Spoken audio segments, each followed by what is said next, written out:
সকালে বাইপাসে একটি সড়কে এখানে বিএনপির নেতাকর্মীরা বা অবরোধ সমর্থনকারীরা একটি গাড়িতে যাত্রীবাহী বাসে ভাঙচুর চালিয়েছে এবং সেই বাসটা সরিয়ে দিচ্ছেন এবং রাস্তা থেকে যানবাহন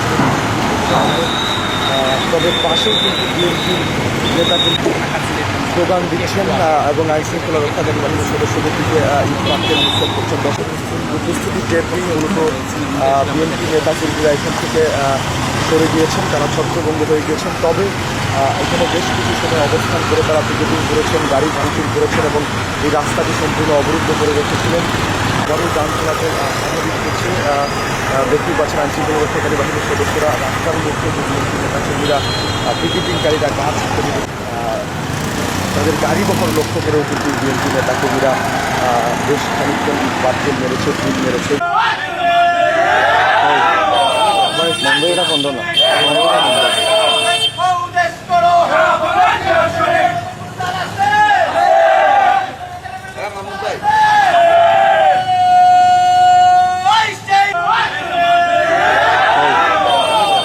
এটা বন্ধ না।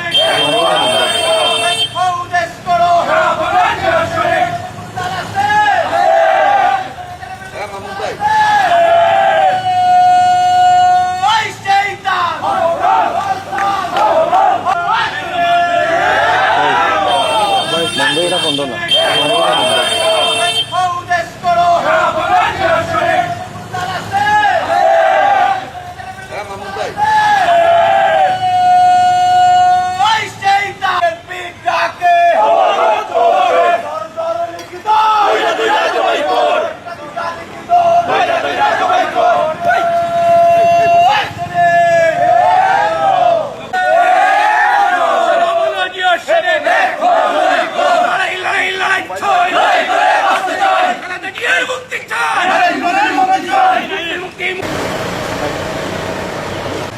আইনটা টানিয়ে